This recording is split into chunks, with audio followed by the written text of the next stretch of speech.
चारों ओर से खूबसूरत पर्वतमालाओं से घिरा ब्यास नदी के तट पर बसा मंडी नगर अपनी ऐतिहासिकता व गौरवमयी संस्कृति के कारण देश भर में प्रसिद्ध है।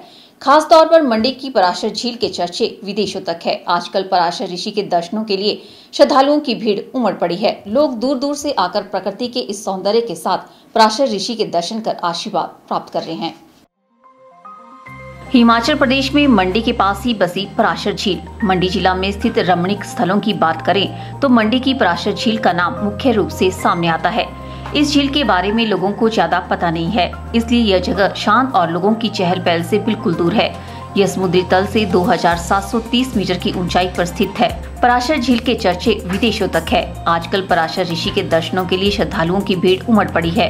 लोग दूर दूर से आकर प्रकृति के इस सौंदर्य के साथ पराशर ऋषि के दर्शन कर आशीर्वाद प्राप्त कर रहे हैं। श्रद्धालु यहां आकर नाच गा कर पराशर ऋषि के दर्शन करते हैं और अपनी मनोकामनाओं को पराशर ऋषि से पूरी करने की कामना करते हैं। रोजाना मंदिर में श्रद्धालुओं की कतारें लगी रहती है। मंदिर के पुजारी ने बताया कि 13वीं शताब्दी का यह मंदिर काष्ठ कला से निर्मित है और इस मंदिर में आयोजित होने वाले सरनाहुली मेले में मंडी जनपद से जुड़े बहुत से देवी देवता भी इस भव्य मेले में शिरकत करने पहुँचते हैं।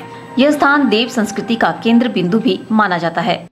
का ये पोगाड़ा शैली का मंदिर 13वीं शताब्दी का बना हुआ है। मंडी नरेश राजा बाणसन के समय में इस मंदिर का निर्माण किया गया है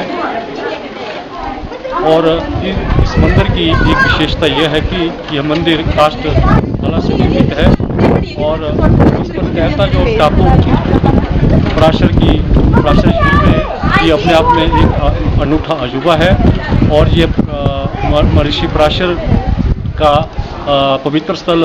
हमारे यहाँ पर देव परंपरा के अनुसार यहाँ पर दूर दराज के क्षेत्रों से देवी देवता खास करके सरनाहुली मेले में आते हैं।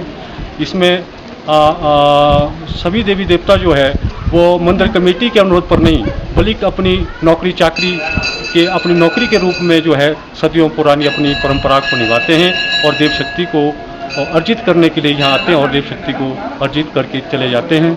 साथ ही उन्होंने कहा कि सड़क सुविधा से जुड़ जाने के बाद पराशर ऋषि की यह तपोस्थली धार्मिक ही नहीं पर्यटन स्थली भी बन गई है। लेकिन अगर चारों ओर से पराशर को सड़क सुविधा से जोड़ दिया जाए तो यहाँ आने वाले पर्यटकों को भी असुविधाओं का सामना नहीं करना पड़ेगा।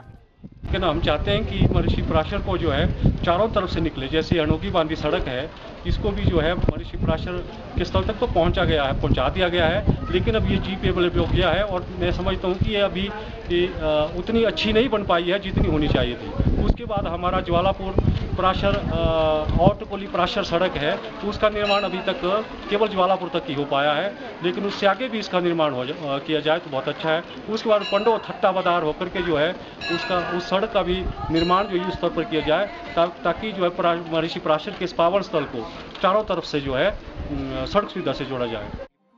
यहाँ की आश्चर्यचकित कर देने वाली खूबसूरती और शांति इस जगह को छोटे स्वर्ग के रूप में निखारती है। इस झील की खासियत शुरू होती है यहाँ के भूशैली से। पराशर झील के आसपास आपको एक भी पेड़ नहीं मिलेगा। झील के चारों तरफ हरे हरे घास के मैदान और पास में ही 13वीं शताब्दी का पगौड़ा शैली में बना पराशर ऋषि का अद्भुत मंदिर है। झील के पास की ये हरे हरे घास के मैदान दिसंबर माह में पीले पड़ जाते हैं। झील का सबसे बड़ा रहस्य है इसमें बसा टहला। जी हाँ, टहला ये झील का एक छोटा सा द्वीप है जो पूरे साल इसमें टहलता रहता है। आप कभी भी यहाँ चले जाइए, कभी ये आपको झील के इस कोने पर दिखेगा तो कभी उस पर, इसलिए इसे टहला कहा जाता है। वहीं बारिश होने पर यहाँ का नजारा देखते ही बनता है। यहाँ पहुँच श्रद्धालु बस यहीं का हो जाना चाहता है। ब्यूरो रिपोर्ट के चैनल।